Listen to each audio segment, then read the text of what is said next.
Olá pessoal, estamos no ar com você com Dinheiro de hoje, o seu programa sobre investimentos aqui nessa parceria entre a Com Dinheiro e a BMC News, para trazer para vocês as principais mentes do mercado que faz o mercado financeiro brasileiro acontecer, para discutir temas de relevância, sejam gestores, sejam participantes de mercado, profissionais de referência. E agora a gente está entrando no mês de março, antecipando aí a Semana das Mulheres. Nós vamos fazer, como é tradição para quem acompanha já o programa desde a época lá do YouTube, sabe que a gente tem essa tradição de trazer personalidades femininas no mercado financeiro aí para essa semana especial. E antecipando essa semana, nesta sexta-feira, nós trouxemos aqui um grande nome do mercado, a Valesca Jardim, headhunter, psicóloga e headhunter, além de mentora de grandes executivos do mercado financeiro, para bater um papo com vocês sobre construção de marca pessoal, sobre a evolução do mercado financeiro e a condução das carreiras do mercado financeiro e, naturalmente, sobre a especialidade dela, que são as posições de média e alta gestão desse mercado, quais são as diferenças para outros mercados. Eu tenho certeza que você, que é profissional de mercado ou tem interesse em entrar nesse mercado, vai se divertir e aprender bastante nesse bate-papo de hoje.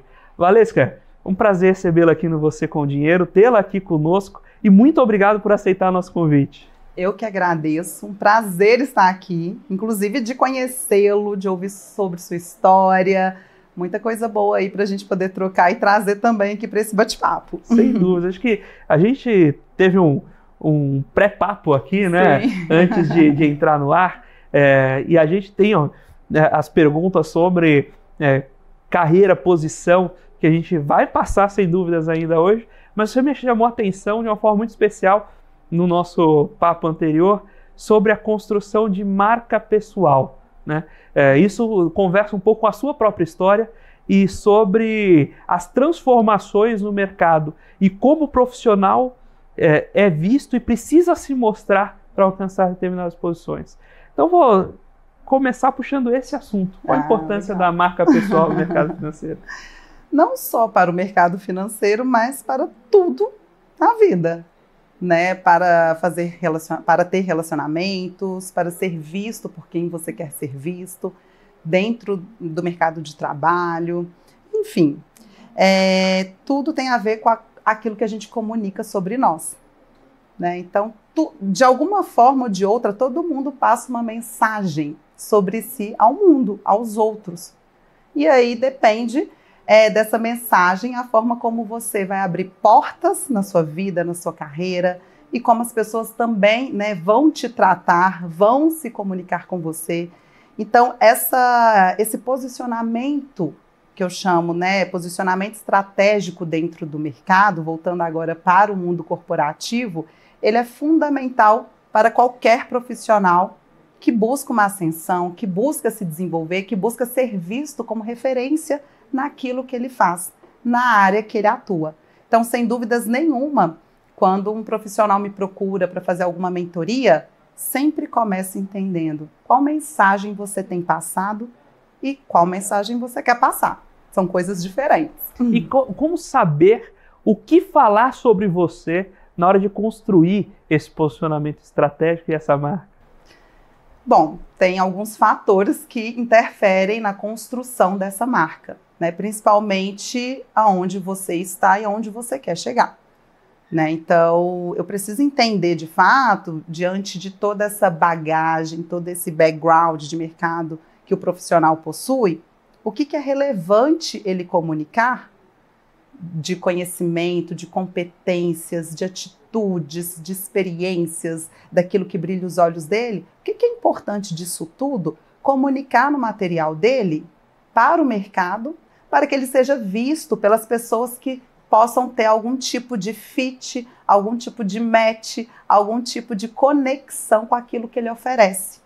Então, se eu não comunico, eu não sou visto, né? Então, tem muito isso, assim. Eu posso, às vezes, estar comunicando algo, achando que eu tô bacana, tô comunicando que eu sou um executivo aqui do mercado financeiro, que eu trabalho com produtos PJ e pronto. Só que eu não quero trabalhar só com produtos PJ.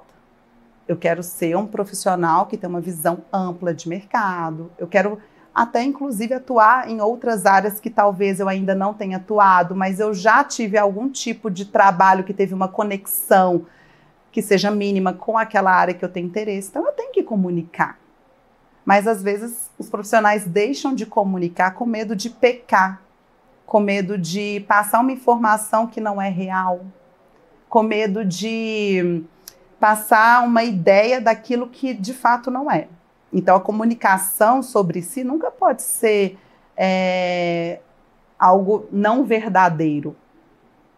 Tem que trabalhar sempre com a verdade, mas aliado aí, para isso, né, aliado ao autoconhecimento. Então, o autoconhecimento, dentro da mentoria, a gente trabalha muito isso, né? Quem é você dentro do mercado? Qual que é essa história, né, que você construiu? O que ela diz sobre você? Qual nível de senioridade você está?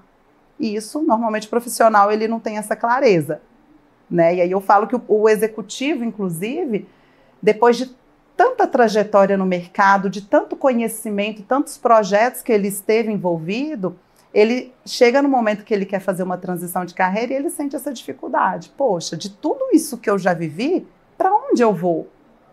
Onde eu posso ter valor? Porque eu gosto de tudo isso aqui. Mas onde eu foco? Onde vale a pena? Então, o profissional que chega para mim hoje na mentoria, ele vem muito com esse questionamento, o que comunicar sobre a marca dele. Eu gosto de tudo isso, mas tem um motivo para eu ter saído daqui em algum momento. Então, será que eu quero voltar também? Será que eu quero repetir essas experiências? Como eu vou acrescentando, né, compondo essas experiências no novo eu, que é para onde eu quero ir, né? Deixa eu aproveitar, fazer uma coisa. Pessoal, às vezes duvida, mas as coisas aqui não são combinadas, então eu quero propor aqui um pequeno exercício. Conta você, vou usar a própria Valesca como exemplo desse modelo. Quem é a Valesca hoje e para onde ela está caminhando? Bacana. Bom, eu sou headhunter, né? Minha formação principal, como você disse, eu sou psicóloga e sempre atuei na parte de RH, né? Então já fui RH interno, sempre em grandes empresas, porque eu sempre identifiquei essa vontade em trabalhar em estruturas maiores. Então esse foi o primeiro ponto de atenção dentro da minha carreira. Olha, tem que ser estruturas maiores. Porque em Minas, eu sou mineira, em Minas a gente tem muitas empresas que são familiares. Não era muito o meu perfil. Queria sempre coisas maiores. Então, fui sempre traçando essa carreira, né? Grandes estruturas. Em algum momento aí, fui desligada de uma empresa que eu trabalhava. E aí eu pensei, poxa, fui desligada. Tive uma rescisão que na época para mim era boa. E pensei, bom, eu tenho que investir em mim novamente. Então, eu sempre tive esse mindset. Eu ganhei um dinheiro aqui, eu invisto aqui em mim também, uma porcentagem, porque ele tem que voltar para mim em algum momento. Então, esse foi o primeiro passo ali de investir na minha carreira mesmo. E aí fui fazer as especializações sobre comportamentos humanos, né? A terapia cognitiva comportamental, que fala muito disso. Fui entender sobre as questões de mapeamento de perfil comportamental, que hoje são ferramentas muito usadas, né, para sucessões dentro de grandes empresas. Então, um executivo ele vai sair ali da posição de executivo, vai fazer uma sucessão. Então, quem que pode ali daquela equipe, né, fazer a sucessão, entrar no lugar daquele executivo? Então, comecei a trabalhar. O MBTI diz que... Exato, isso aí. Fui entender as ferramentas de mapeamento, que elas trazem muito conhecimento sobre isso, assim, quem é você no mundo? Porque sempre, quando a gente faz uma formação dessa, a gente aplica na gente. A gente precisa entender quem somos nós. Quais são as minhas fortalezas, as minhas competências, né? As minhas fraquezas também são importantes, né? Identificá-las. Então, comecei me entendendo. Sempre com o olhar eu no centro. E então entendi que eu gostava disso. Eu gostava de entender o perfil das pessoas. E com isso, ajudá-las nesse caminho. Mas eu ajudava sem cobrar. Porque as pessoas automaticamente me procuravam. Porque entendiam que eu era referência naquilo. Por quê? Entendiam que eu tinha uma boa comunicação, uma boa postura profissional. E automaticamente, sem querer vender, eu já vendia. Por isso que eu falo, a gente sempre passa uma mensagem sobre quem somos nós. E as pessoas te procuram por isso, né? Então, se você está na dúvida aí sobre, né, qual que é a sua fortaleza, se pergunte, por que as pessoas me procuram, né? Qual que é a referência que eu transmito sobre referências de conhecimento, de habilidades, o que eu resolvo bem para as pessoas, né? E aí eu resolvia bem isso. Então, um amigo ia participar de um processo seletivo, vou procurar a Valesca. E aí eu ia lá e ajudava, faz isso, faz aquilo. E eu era muito boa nos processos seletivos. Eu sabia como falar, eu sabia o que eu tinha que falar. Eu passava sempre nos processos seletivos. Mas tinha os que eu mais queria, que eram aqueles de multinacionais, eu não passava. Mas eu chegava até a última etapa. Pensei, gente, o que acontece? Por que eu não passo? Preciso entender isso. Porque nas vagas mais estratégicas eu não passava. E aí eu entendi que não é só ter uma boa comunicação. Você precisa saber o que deve falar. Não é só sair falando, você tem que ter a estratégia do seu discurso. E aí eu comecei a entender sobre marca pessoal. Comecei a estudar sobre marca pessoal.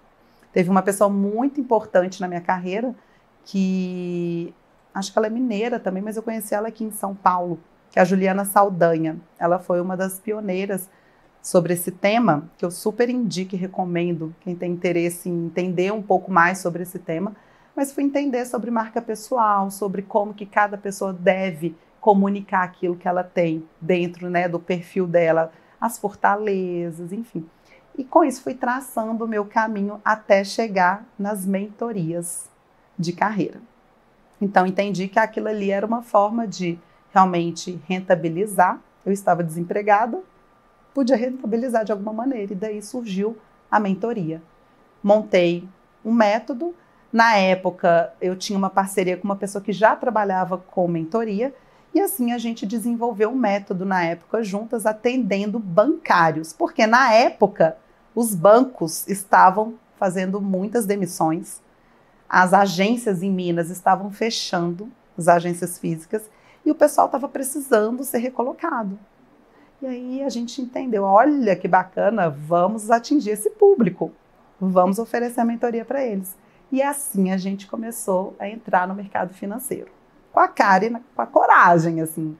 E fomos atendendo o pessoal de agência mesmo, que precisava, né, de entender ali para onde ir, quais bancos poderiam ter interesse neles, então preparava currículo, LinkedIn, técnica de entrevista, que o bancário ele tem anos de carreira ali, fica 15 anos, né, 20 anos no mesmo banco e só sai quando é demitido. E aí era uma realidade na época isso. Então, muitos anos se passaram, fiquei atuando dessa maneira, depois fui crescendo os cargos, atendendo pessoas mais estratégicas, aí já não atendia depois pessoas que só buscavam recolocação, mas que buscavam uma transição de carreira, que são pessoas que, qual que é a diferença, né? Recolocação é quem está desempregado, está disponível para o mercado. E a transição de carreira é quem está empregado, mas busca oxigenar a carreira. Então, seja para outro banco, para outro mercado, para outro cargo, mas busca mudar de estrutura. E aí ele quer entender dentro do mercado o que seria, o que faria sentido. E aí eu comecei atendendo esse pessoal. E foram vários projetos que seguiram nesse caminho, até que eu percebi outro movimento de mercado. Então, além de trabalhar o autoconhecimento comigo, eu no centro, entendendo o que faria sentido para mim, eu fui acompanhando o mercado, né, para construir esse posicionamento mais estratégico para o mercado financeiro, que eu também entendi que eu tinha que ter um segmento para crescer no meu negócio. E aí eu percebi que os bancários já não conseguiam mais recolocação dentro de banco com facilidade. E eles nem queriam muitas vezes entrar em banco. Eles queriam ir para outro lugar, mas que outro lugar? Eles não conhecem o mercado como um todo, porque o mercado financeiro ele é muito amplo, ele tem vários segmentos. E naquele momento eu atendi então só uma faixa, né, uma parte ali do segmento, que eram bancos. Mas e toda a indústria de meios de pagamentos que estava em expansão, né? E a parte ali de wealth manager, né, gestoras, as próprias plataformas de investimento que estavam... Exato, as fintechs, né, fintechs de crédito surgindo. E eles buscavam também o pessoal de banco, mas o pessoal de banco não sabia desse movimento de mercado, mas queriam algo novo. Falei assim, gente, eu preciso entender mais. Nesse momento eu fui me aprofundar, me tornei head da divisão de Banking Financial Services de uma das maiores, quer dizer, a maior consultoria global de contratação de pessoas. Então lá foi um momento muito importante, que eu sou muito grata a todas as pessoas que eu trabalhei lá, né? Lucas Ogian, que era meu diretor direto, né? A Ju, minha gestora, minha diretora direta também. Pessoas que entendem muito do mercado. Então fui me conectar com as pessoas que entendiam, que eram as pessoas do mercado financeiro, que contratavam pessoas do mercado financeiro para aprender com elas. Tive humildade, porque eu já tinha o meu negócio. E eu fui trabalhar numa empresa. Fui ter chefe, né? Não, eu tinha 3 diretores diretos. E você sabe como é diferente, né? Pela nossa conversa aqui antes, como o desafio de você sair do seu próprio negócio, de você tocar ali do seu jeito e entrar numa estrutura em que você tem que seguir regras, né? E tem toda a hierarquia. Mas foi extremamente importante que lá eu ampliei meus horizontes para as áreas de negócios e fui entender qual era o movimento do mercado financeiro além dos bancos. E fiz uma imersão, assim, foi demais. E com isso me conectei com as pessoas mais estratégicas, os heads mais importantes desse mercado atual, que estão à frente das operações, tomando as decisões dentro dessas estruturas, que estão criando toda a estratégia do negócio e fazendo a agenda com esse pessoal, com os principais heads de crédito, de cobrança, com os CEOs, com os CFOs, com os heads de RH. Conversei com as pessoas dessas estruturas, perguntando como você vê o mercado, qual a sua percepção sobre as carreiras daqui para frente do mercado financeiro, quais são os seus desafios ao buscar um profissional para sua equipe. E foi aí que eu comecei a virar e a entender, ampliar realmente e ter uma visão maior sobre todo o ecossistema do mercado financeiro. E aí eu falei, agora eu consigo ajudar ainda mais o profissional que me procura. Porque eu não tenho uma visão só de um pedaço, eu tenho uma visão do todo. Tenho 100%? Não. Posso ter um dia? Talvez. Mas o mercado está tão em evolução e tantas mudanças acontecendo que é difícil a gente acompanhar 100% de perto. Essas conversas me trazem inputs de mercado que eu levo para os meus clientes. E a troca está aí. Eu falo que, então, respondendo a sua pergunta, como eu construí a minha marca? Entendendo quem eu sou sempre, né? Então, acho que essa é uma pergunta que todo mundo que está ativo hoje no mercado corporativo vai entender quem eu sou, qual que é o meu valor principal como ser humano. E dentro desse valor, como que eu faço dar resultado dentro de uma empresa?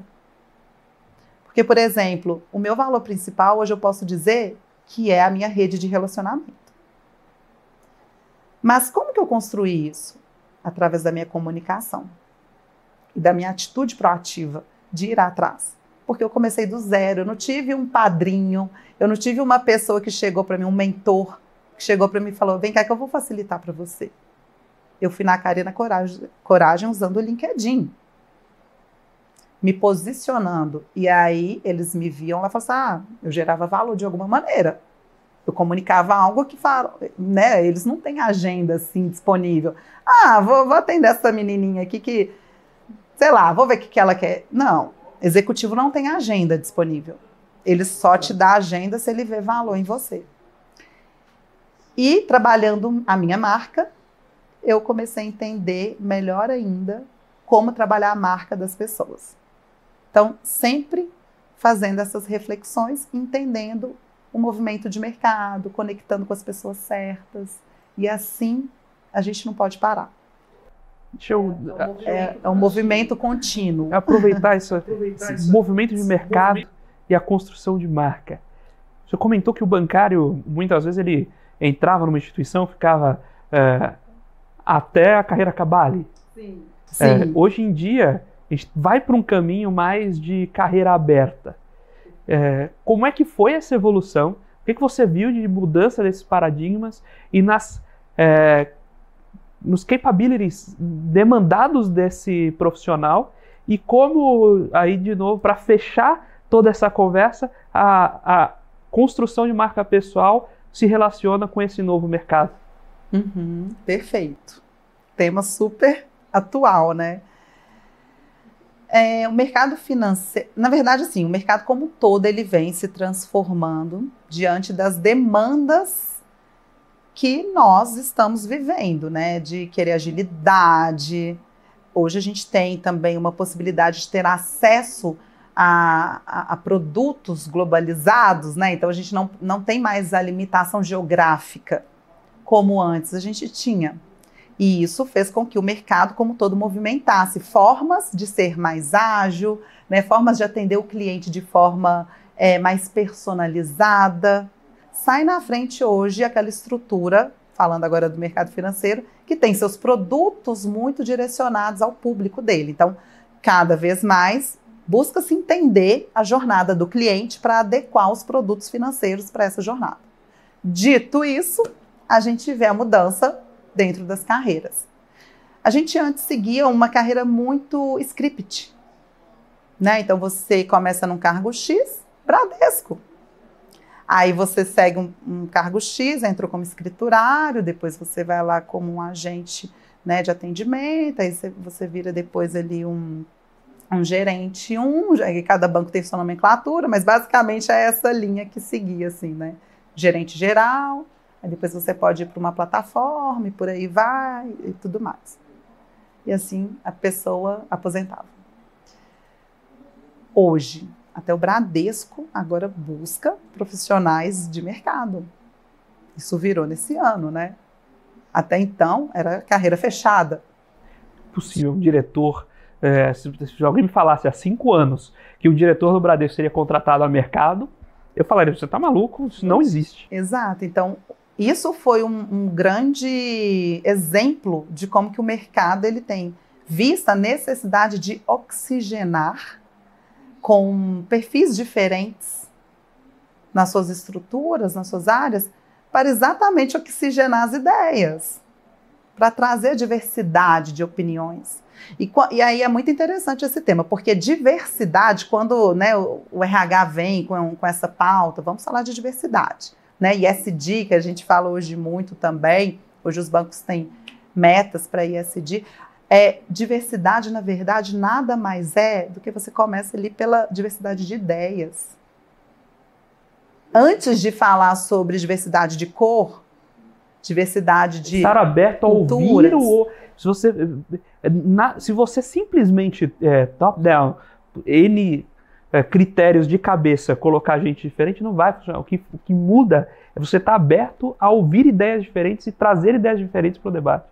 E isso muda muita coisa, porque aí a gente já vê também algumas estruturas corporativas deixando a hierarquia, né, de ter um líder na operação ali, e não tem líder, todo mundo é igual, né, e a gente vê ali as estruturas trabalhando com squads, né, e aí a gente vê uma transformação primeiro na estrutura mesmo ali das áreas, das pessoas que trabalham ali. Então, acho que o primeiro ponto de mudança que eu vejo dentro do mercado e que exige uma reflexão sobre o quanto você também está acompanhando o mercado é essa, assim, quanto que eu estou trabalhando de forma em que a diversidade faça parte do meu dia a dia, e para isso é necessário ter uma atuação ali de interface com outras áreas. Então, hoje sai na frente o profissional que tem esse olhar sistêmico do negócio. Ele consegue ter interfaces com as áreas. Então, o cara lá que é de TI, ele tem interface com a área comercial. A área comercial tem interface com a área de operações, que tem interface com a área de cobrança. Então, trabalhar em sinergia hoje dentro das áreas de negócios é fundamental para o profissional que está buscando uma evolução, né? Está acompanhando a evolução do mercado. Então, eu vejo muitas mudanças nesse sentido. É possível você ter uma carreira de ascensão, de crescimento, sem ter seguido um script. E também em função das outras instituições que foram surgindo aí, né? Então, antes, a gente tinha uma centralização muito grande da carreira financeira dentro dos bancos. Hoje, não. Hoje é possível você ir para uma fintech. E na fintech, ela está sendo estruturada agora, ela não tem uma estrutura lá, né, processual, toda divididinha. Aqui é comercial, aqui é crédito, aqui vai ser financeiro, aqui o RH. Não. Né? Às vezes o carinha entra lá achando que ele vai ficar só na cadeirinha dele. Não, ele vai ser um pouquinho de tudo. Aí já começa a mexer um pouquinho ali a carreira da pessoa que era só de uma linha, seguia só um tema. Eu contrato muitos heads e gestores e diretores de crédito. Eu vejo isso muito nessa área, por exemplo. Só um exemplo, porque as outras áreas também estão com essa tendência hoje, na hora de contratar. Antes, o head de crédito, ele tinha que ser um gestor de crédito, ele tinha que ser um gestor ou de políticas, ou então tinha um gestor, um especialista de modelagem, aí tinha outro que falava só de MAS, e assim, bem divididinho, cada um no seu quadrado. Reportava a um diretor. Hoje, não. Hoje, as pequenas e médias estruturas, que são as que mais fazem parte hoje ali dentro do mercado financeiro, elas têm um head, um gestor, que tocam todos esses temas, de todo o ciclo de crédito. Então, ele tem que entender de políticas, ele tem que entender de MAS, de modelagem, ele tem que entender do ciclo, todo o ciclo de crédito. Ele não pode ficar só numa cadeira mais. Então, a maior parte hoje das oportunidades dentro do mercado financeiro são estruturas médias, que são as estruturas enxutas, né? Mas elas têm muito investimento em tecnologia. Então, são profissionais sêniores que estão nessas cadeiras, mas tocando vários pratinhos ao mesmo tempo. Então, por isso que eu acho que, né, a diversidade de carreiras hoje, ela se torna mais possível e mais atraente para as empresas, para os recrutadores também. É impossível que o gerente de produto hoje, ou o diretor de produtos, dependendo do desenho da estrutura, não saiba minimamente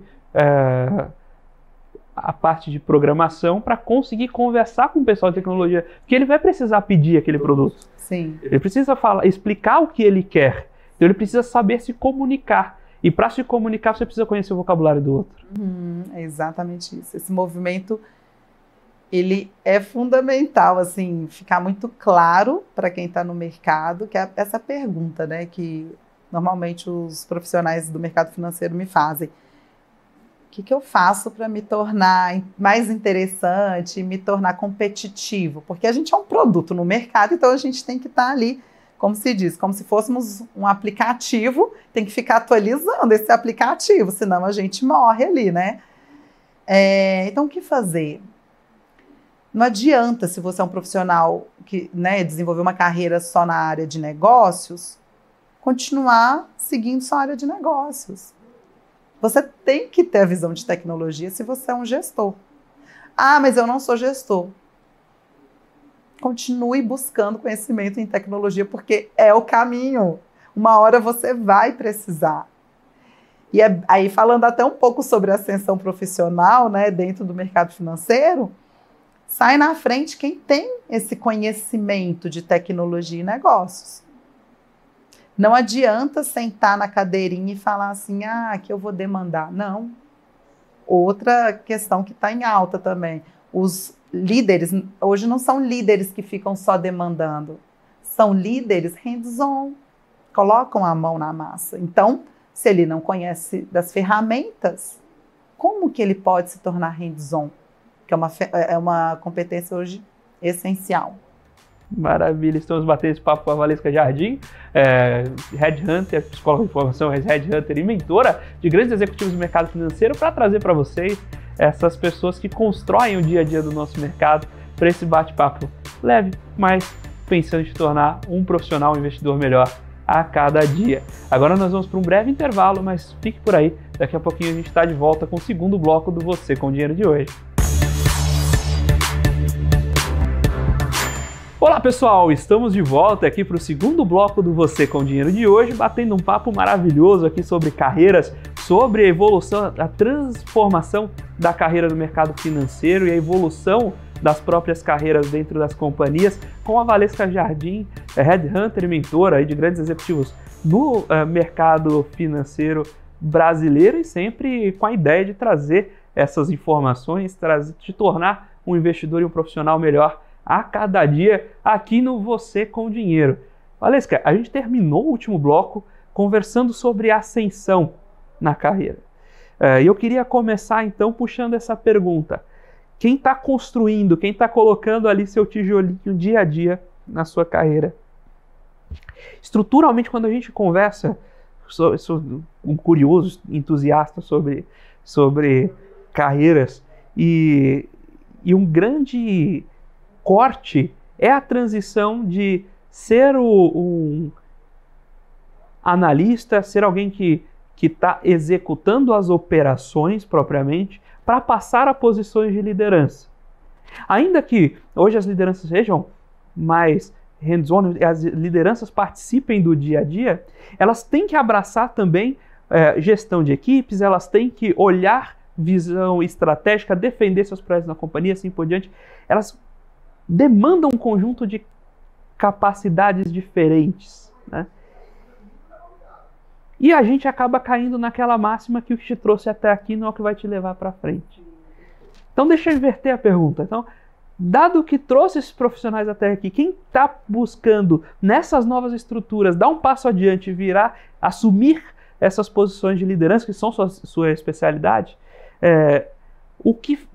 como complementar, como dar o passo adiante, e para quem já está no mercado, e buscar essas posições de liderança no mercado financeiro. Perfeito.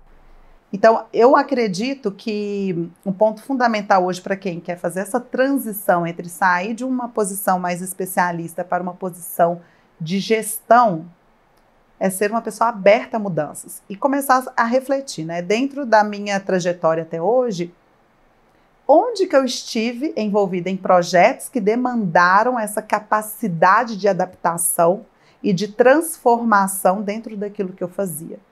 Como que eu agi diante daqueles desafios e qual foi a minha principal contribuição dentro daquele momento da empresa que eu estava. Para poder entender qual que é o know-how que cada um tem ali sobre esse pilar de gestão de mudança. Então, olha, na época a minha empresa estava passando por uma reestruturação ali de produtos financeiros, né? A gente trabalhava antes com pessoa física, agora a gente começou a trabalhar com pessoa jurídica. Então, o público era diferente, as demandas eram diferentes. Tive que entender o mercado, tive que buscar entender o meu cliente para trazer soluções para esse cliente de forma mais personalizada, ajustando o discurso, o meu posicionamento quanto ao produto que eu estava ou desenhando, ou vendendo, ou transformando. E aí, com esse advento da tecnologia, cada vez mais novos produtos vão surgir, novos produtos financeiros vão surgir.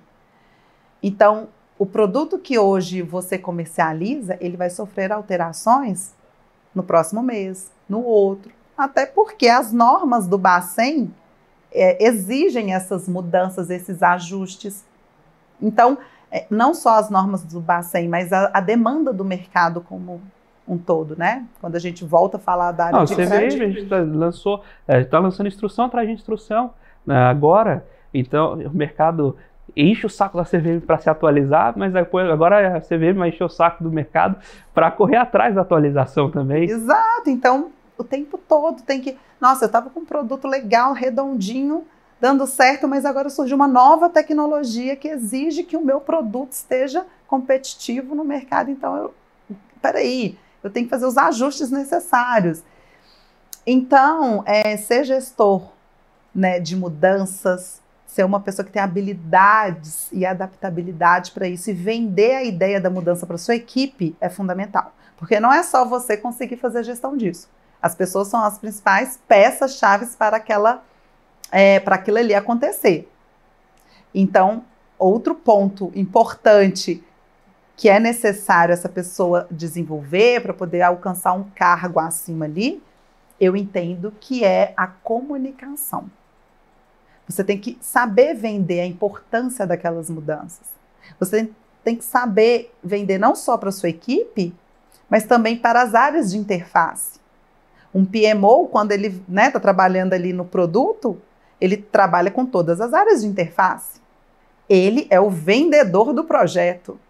Ele vai entender cada área, o que interfere no produto dele ali. Não é dele, é de todo mundo. Então, uma área, inclusive, né, que tem crescido cada vez mais hoje, como você trouxe aí, é a área de produtos. Né? O PMO, hoje buscam-se PMOs a todo momento aí no mercado financeiro, está um desafio contratá-los. Porque o PMO que tem visão de negócio, visão de interface com as áreas, visão de gestão de pessoas e visão de interface mesmo, de comunicação com todo stakeholder envolvido ali naquele mercado, é difícil. Às vezes o PMO, ele conhece muito do negócio, ou ele conhece muito de tecnologia. Ganha valor aquele que fala bem entre esses dois pontos. Esse é um cara que tem valor no mercado. Então, sem dúvidas nenhuma, essa visão de gestão da mudança e saber comunicar, usar a comunicação a favor para poder mostrar o valor dessas mudanças e a equipe estar junto, é fundamental. Você comentou justamente essa venda para a equipe, né, da mudança, e tem a venda entre os pares também. Porque especialmente você vai subindo a gestão, em coordenação você vai vender basicamente o que você recebe para a sua equipe. Na gerência, você já vai olhar para o lado, você vai precisar negociar recursos. Na direção, você precisa alocar recursos. Né? E aí até dá para dizer que nem é uma disputa, é de fato colocar 5 cabeças numa sala e pensar como a gente vai cascatear aquilo. E aí a habilidade de comunicar as suas ideias, e não é, digamos, vender no sentido de enganar, inflar a sua ideia, mas transmitir todos os pontos para que todo mundo tenha a sua decisão tomada com as melhores informações possíveis, é uma habilidade fundamental para esse nível gerencial. Fantástico ponto. E aí eu vou trazer uma provocação. Contratar um diretor, um gerente sênior para um banco, para uma fintech, para uma wealth, para um MFO, é parecido com contratar um CMO, um diretor de marketing para uma multinacional? É parecido ou tem diferença no jeito de encarar a vaga e a pessoa? É bem diferente. É bem diferente. Eu vejo muitas empresas patinarem na hora de contratar uma consultoria, né, de contratação para apoiar nessas vagas, quando tem uma vaga grande dentro do mercado financeiro, aí busca uma empresa mais generalista. E essa empresa generalista, ela não consegue fechar a vaga, né? E aí eles chegam para mim, depois de já ter passado por algumas empresas que não conseguiram concluir ali a vaga, e aí me perguntam, poxa, como que faz, né, para ter essa agilidade, essa assertividade, entendendo os perfis? Bom, para te responder, antes vou voltar aqui, né, nessa questão das diferenças dos segmentos, tá? Cada segmento tem não só suas demandas diferentes, obviamente, produtos diferentes, perfis de clientes diferentes. Isso dá norte para que o profissional que vai trabalhar em cada instituição, em cada operação, tenham perfis também diferentes. Se a gente contrata uma pessoa para banco, ela tem um perfil de atuar muito mais com cada um no seu quadrado, muitas vezes. Ele não tem, muitas vezes, a necessidade nem o espaço para ter um olhar sistêmico do negócio. Porque um banco é enorme, né? A gente está falando de um banco grande, de varejo e tudo mais. Ele tem uma equipe enorme, ele não precisa sair da cadeirinha dele, da posição que ele foi contratado, para ter interface com outras áreas, muitas vezes. Então, ele se torna muito mais um especialista. E ele vai crescendo num tema ali específico. Quando a gente fala de estruturas pequenas e médias, que são essas estruturas que buscam bastante eficiência operacional, um investimento maior em tecnologia, como as fintechs, a gente já precisa desse olhar para a tecnologia. O profissional ele tem que ter a visão de negócio, mas a visão também tech. Ele não pode ser só um ou só outro. Ele tem que também estar aberto ali a ser hands-on e não ficar só na cadeirinha dele. Diferente ali do grande banco, né? Que a pessoa fica na cadeirinha. Então, a diferença também para contratar um profissional em uma fintech é ter perfis que topam, né? Que estão dispostos a serem hands-on, a ter um olhar sistêmico, a entender que as coisas podem mudar no mês seguinte. Eu te contratei falando X, mas daqui um mês pode ser Y. E eu não menti para você, é que a estratégia do negócio mudou. E muitos bancários, por exemplo, se sai de uma estrutura e vem para essa mais diversa, mais inovadora, que tem mudanças muito rápidas do negócio em si, da estratégia do negócio, sofrem com isso. Porque a estrutura de um banco é muito mais organizada ali, né, no ano. Né? E delimitada. Isso, não tem muito espaço para mudar ali, né, a parte orçamentária, o planejamento ali das áreas, não tem. Já a fintech muda o tempo todo. Você pode entrar numa fintech pequena agora e daqui a pouco ela se torna unicórnio e você está entrando em outra estrutura de uma empresa maior que você não imaginava e que foi melhor ainda para você, mas você não imaginava. Como pode ser que a fintech não vingue? Não é? E você tem que pensar em uma transição, porque vai ter um layoff. A gente começou com a CFO da Conta Simples aqui, e sobre o desafio para a gente fazer orçamento na fintech. Porque você tem um plano de crescimento de 100% ao ano. Você não cresce, ninguém cresce 100% ao ano vendendo a mesma coisa para as mesmas pessoas. Então, provavelmente você está colocando no orçamento uma receita, 30% da sua receita no fim do ano vai ser de um produto que você não sabe qual é. E aí você vai com a cabeça de carreira fechadinha, você fala, poxa, eu sou contratado para vender pirulitos. Alguém chega e fala para vender bala? Não é o que eu faço. Nesse modelo não funciona. Porque espera-se que você passe a vender balas de algum momento, senão você não bate suas metas, né? Sim, perfeito. Agora, quando a gente traz outras estruturas, outras realidades dentro do mercado financeiro, por exemplo, Wealth Management, né? A gente vai falar aí da gestão de grandes fortunas. O perfil do cliente é muito diferente, né? Sem dúvida. O bancário lá, né, do varejão assim, ele não tem o mesmo perfil de atendimento para aqueles clientes e a estrutura em si dos escritórios de Wealth Management são muito diferentes, que são pequenos, né? Então... Não existe plano de carreira no Wealth. Você é gestor do Wealth. Lá o que vai crescer é a sua carteira, né? Não adianta você entrar lá esperando que você vai fazer o quê? Você vai virar o sócio fundador? Não. E aí, tocando grandes operações, você olha e fala assim, poxa, não é só um comercial.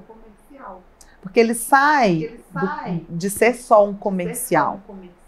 Ele tem que entender das jurisprudências que existem, ele tem que entender, né, de tudo além do que ele tinha que entender antes em outras carreiras. Então, para você contratar um welfare, pode vir de banco, pode, de carteiras, né, de clientes maiores e tudo, mas existe uma mudança de perfil na hora de ir para uma estrutura de welfare.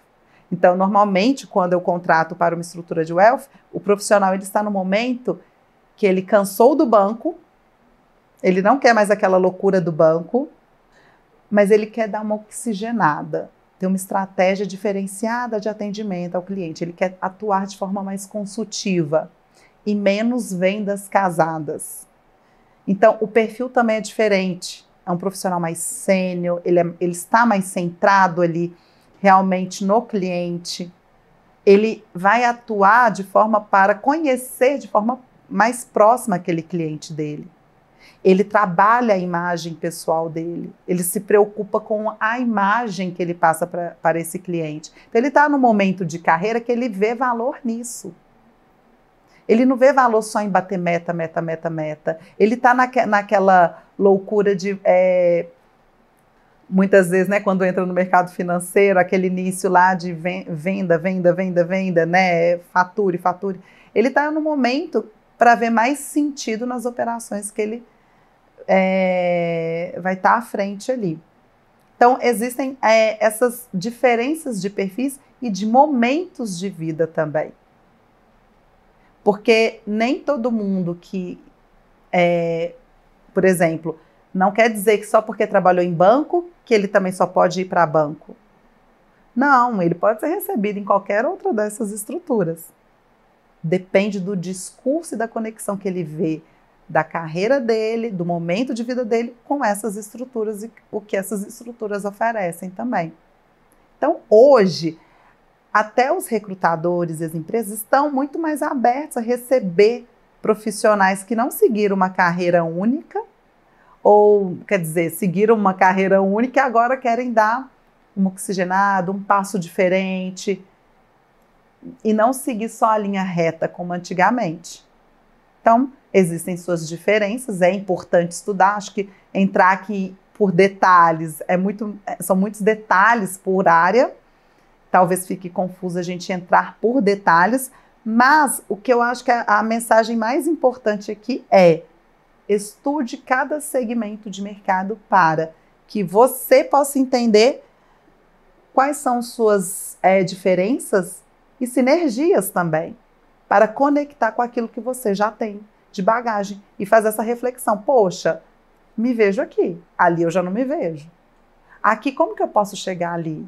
Então, sai na frente hoje o profissional que busca uma transição, uma ascensão profissional, aquele que tem conteúdo, aquele que tem informação, aquele que busca entender o que está acontecendo.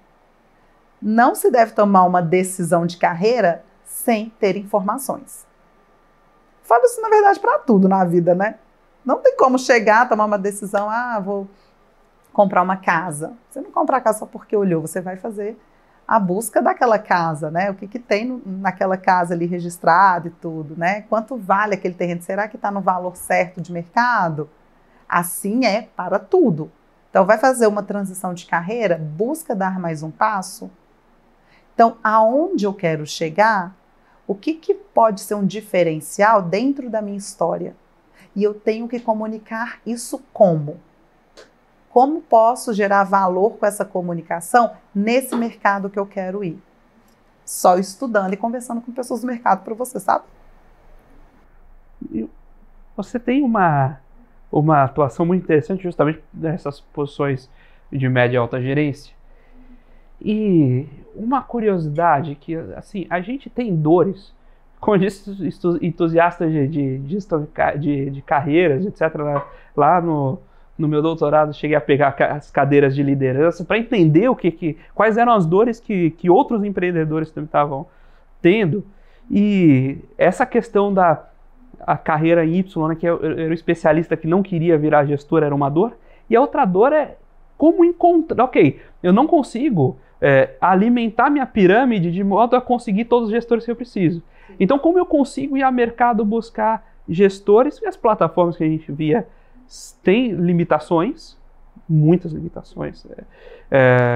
E como você colocou, mesmo quando a gente contrata um headhunter, muitas vezes ele entende parcialmente o negócio.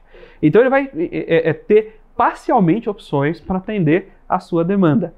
Como hoje você busca essas... Eu sei que boa parte vem da sua própria rede de relacionamento, que é bastante ampla. Mas hoje você vai buscar lá no LinkedIn alguém. Como é essa busca? Que você... como você encontra esses profissionais? Porque... acho que essa é uma pergunta que vai querer ouvir, porque aí ele prepara o perfil dele para ser encontrado, entendeu? Quem não é visto não é lembrado, né? Acho que essa frase ela representa bem a atuação dentro do LinkedIn. LinkedIn está aí para você conseguir se mostrar, para você se conectar com pessoas que possam ser relevantes dentro do seu mercado, para você ser visto. Se você tem o LinkedIn, mas ele não está vivo, ou seja, só tem a conta, isso não muda a sua vida. O LinkedIn ele tem que ter vida. Para ele ter vida, tem as estratégias. Que inclusive, dentro da mentoria que eu dou, a gente vai trabalhar as estratégias por perfil. Não é só ter um LinkedIn preenchido de qualquer maneira, só para ter o perfil preenchido. Primeiro, tem que pensar, fazendo aquela reflexão novamente, diante da minha trajetória e diante do que eu busco, ou seja, objetivos bem definidos, o que eu devo comunicar. E aí você vem nessa linha. Eu preciso comunicar 3 pilares principais para ser visto por esse mercado. Então, pilar 1, 2 e 3. Como que eu comunico isso? Quais resultados eu já entreguei nesses pilares? Ou seja, quais contribuições eu dei dentro desses pilares nas empresas que eu passei? Porque não é só falar que faz, é mostrar que fez. Isso traz um peso para o currículo muito importante de um executivo. Aí a gente entra numa questão importante sobre confidencialidade das informações dentro do mercado financeiro. Nem tudo pode ser dito, mas existem formas de dizer que não abre 100% qual projeto se trata e traz relevância para o seu perfil. E aí eu já vi de tudo nessa vida. Profissional que chega para mim e fala assim, ai, Valesca, eu tenho muitas conversas no LinkedIn, mas nenhuma que vinga. Eu falei assim, são muitas? Quantas? Só para eu ter uma ideia. Nossa, eu converso com umas 3 pessoas por dia, umas 10 pessoas por dia. Olha, tá realmente interessante. E são vagas boas? Não. Então... Então não faz sentido você disponibilizar o seu tempo para conversas em vão. Mas o erro é você. Você que não está tendo a estratégia para ser atrativo para o público que você quer ser visto. Então, primeiro, entender o objetivo que quer, quem são as pessoas que estão nessa rede, ali no LinkedIn, as empresas, as pessoas que possam ser estratégicas dentro dessa rede aí. Como que você pode gerar valor para essas pessoas comunicando o que sobre a sua história? Então não é só ter o perfil, não é só preencher empresa e cargo. É ter uma estratégia de posicionamento. E aí, automaticamente, o LinkedIn ele é um robô, ele te sugere como conexão estratégica para essas pessoas. E é demais, porque aí as oportunidades começam a surgir, de projetos, de palestras, de emprego. Eu sou um case LinkedIn. A gente se encontrou. A gente se encontrou pelo LinkedIn. Né? Já fiz projeto com o Edgar Abreu, das certificações bancárias, pelo LinkedIn. Com a UOL EdTech, pelo LinkedIn. Então, muitas oportunidades, né? Até projetos sociais, fiz parte ali do projeto Crescer, do Itaú, com a Microsoft sobre empregabilidade, com o LinkedIn. Então, LinkedIn, ele é muito além de um currículo. Ele é uma rede que deve ser usada para você ser visto pelo mercado. Então, quem não é visto não é lembrado. Se o seu LinkedIn não dá resultado, aí é mais triste ainda, né? Você está na sombra, é mais ou menos isso. Valesca, muito obrigado pelo papo. Foi excelente a conversa e muito obrigado por disponibilizar seu tempo e seu conhecimento aqui para a nossa audiência. Foi um prazer imenso. Muito obrigado mesmo pela participação. Eu que agradeço, fico à disposição também para quem, né, tivesse. Deixe os contatos, seus canais, seu LinkedIn. Me procurem no LinkedIn, me mandem mensagens, vamos agendar calls. Minha vida é essa, é café, é almoço, é fazer conexões estratégicas. Então, contem comigo, meu LinkedIn está Valesca Jardim, Valesca com W e K. E o meu LinkedIn, meu Instagram é Valesca também com W e K, valesca.jardim. Muito obrigado mais Eu que agradeço. Valesca. Muito obrigado a você, telespectador aqui da BMC News, investidor e profissional de mercado, pela sua companhia, pela sua audiência. O Você com Dinheiro vai ao ar de segunda a sexta, sempre aqui no mesmo horário, para trazer para vocês as melhores mentes do mercado, quem faz o mercado financeiro brasileiro acontecer. Se você quiser saber um pouco mais sobre a Com Dinheiro, sobre as nossas soluções, visite lá www.comdinheiro.com.br e deixe lá também seu feedback, sua dúvida, sua pergunta em contato@comdinheiro.com.br. Nós vamos ficando por aqui com Você com Dinheiro de hoje e até a próxima.